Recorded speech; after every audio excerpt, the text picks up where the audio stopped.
I took on too much. Hello and welcome back to my channel. If you're new here, my name is Kim and I make bookish content twice per week on this channel.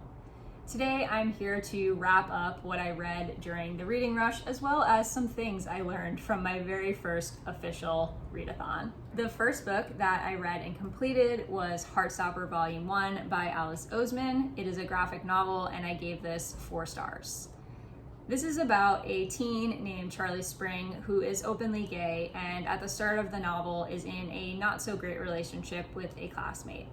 Then he meets Nick Nelson, who sits next to him in one of his new classes, and they develop a friendship turned romance.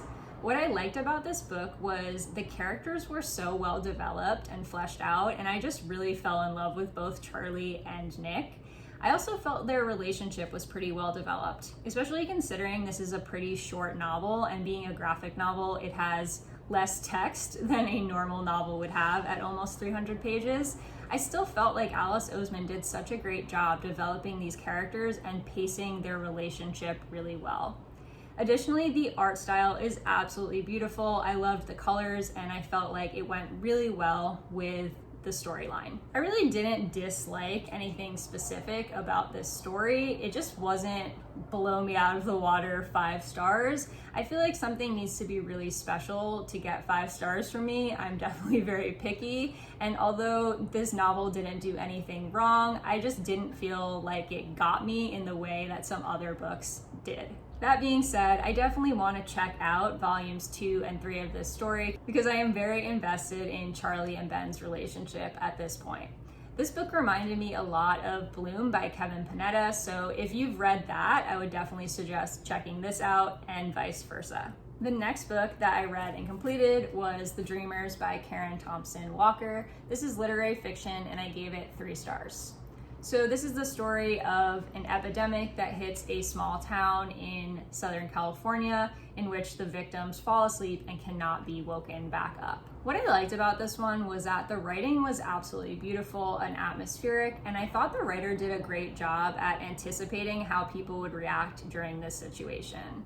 It was crazy relatable considering what we've been going through for the last couple of months, and I found myself both laughing and cringing at the scenes where they had to be put in quarantine and wear face masks everywhere.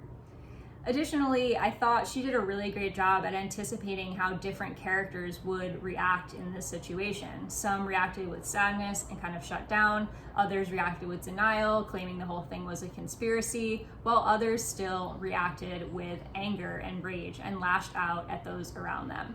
There was a lot of fear reflected in the news and the people within the community, and again, very, very relatable. What I disliked was this was definitely a slower moving story, and I felt like we didn't get enough about the actual epidemic or disease. Like, a lot of things were left unanswered, and I personally found the ending to be quite unsatisfying. I would recommend this to people who like slower, more flowery writing, and if you are gonna pick this up, I would go the audiobook route. I found that it really helped create the atmosphere for me and helped me push my way through the story. The next book I read was 10 by Gretchen McNeil. This is a YA mystery and I gave this 3 stars. So this is essentially a story of 10 teens who get stuck on Henry Island at an isolated beach house, and there is a killer on the loose who is knocking them off one by one. This was a pretty classic whodunit in the vein of Agatha Christie, and I really enjoyed that aspect of it. I'm always one for an isolated mystery, so I enjoyed that it did that trope pretty well.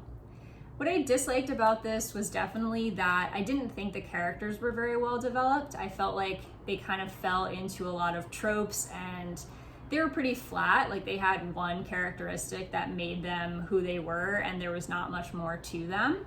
I also felt like this author fell into the trap of not being able to write teenagers very well. I don't know if this was this author's first book, and I haven't read anything else by her, but I did feel like the teenagers' language and interactions with each other were very over-exaggerated and not authentic to how teenagers actually speak. Overall, this was good for what it was, but there are definitely better YA mysteries out there.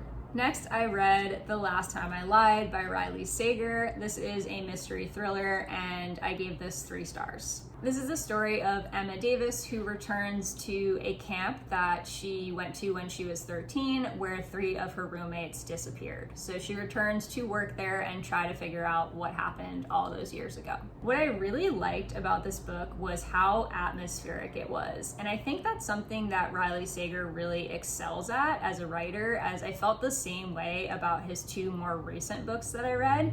And it felt like I was at the camp with the characters. The setting was so well developed. It actually gave me flashbacks of going on vacation to a lake as a kid. Some things I disliked were that it was definitely pretty slow, especially for a mystery thriller. It felt like the plot was developing super slowly, and like this book could have probably been a bit shorter. There were a lot of elements to the plot and some reveals that just didn't really feel relevant to the overall mystery. I also got a little confused when it was going back and forth between the past and the present, because in both the past and the present, she is rooming with 3 teenage girls. And so it felt like those characters were not differentiated enough, and I would sometimes get confused as to whether something that happened in the past or the present. Overall, not Riley Sager's best in my opinion, but definitely worth checking out if you're interested in the concept. The final book was The Unexpected Everything by Morgan Matson. I did start this during the readathon. I did not complete it, but I finished it a few days later, so I ended up giving this 3 stars in the end. This is a YA contemporary about a girl named Andy Walker, who is the daughter of a politician. She ends up spending her summer walking dogs after her father's political scandal loses her internship at Johns Hopkins as a pre-med student. I really liked the last third of this book, as well as the friendship and group dynamics between Andy and her friends. I also liked that there was some mixed media included, because there are several sections where she includes the text messages between the girls, and I thought that was kind of a cool addition to see the text done in a different way and to see them interacting in a different way. However, this was a really slow read, and I felt like it honestly could have been about 200 pages shorter. It took a really long time to get into, and I felt like there was just a lot of detail and extra scenes added in that were not necessary to the overall plot. I'm not sure if the main character, Andy, was supposed to be unlikable, but I found her to be pretty petty and selfish throughout most of the story, and she doesn't really learn from her mistakes until the very end. In the end, I ended up reading 1,430 pages and finished 4 books total, half of a 5th book, but didn't quite get to finish that on Sunday. I wanted to end this video with some things I learned from participating in my very first official readathon and my very first reading rush. Number 1, pick shorter books.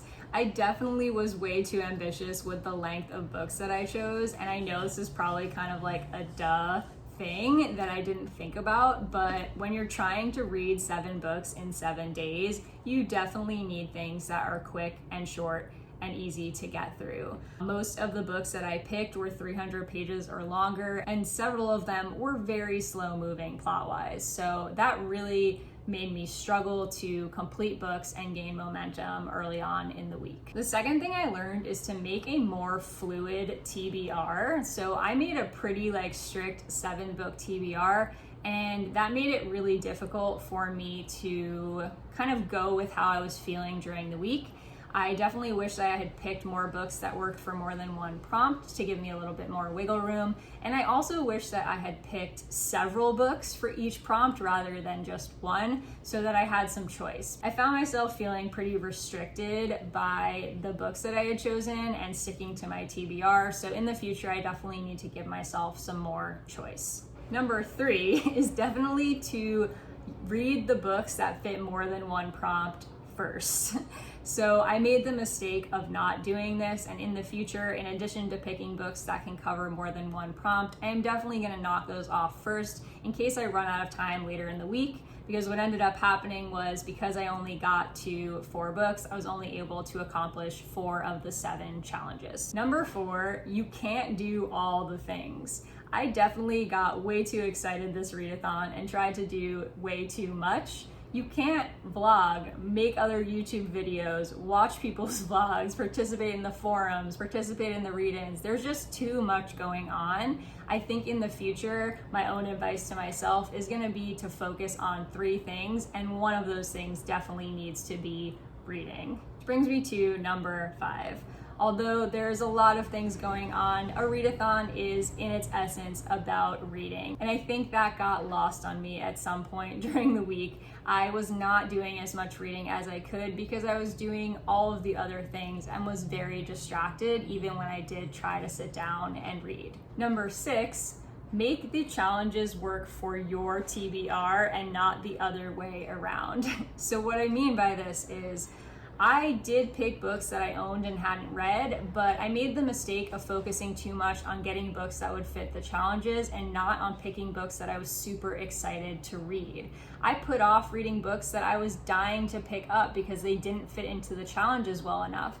And I picked up books that I was less excited about and therefore did not have the greatest readathon experience that I could have. So if nothing else, definitely make sure you're picking up books that you are genuinely excited about and prioritize that over checking off all of the challenges.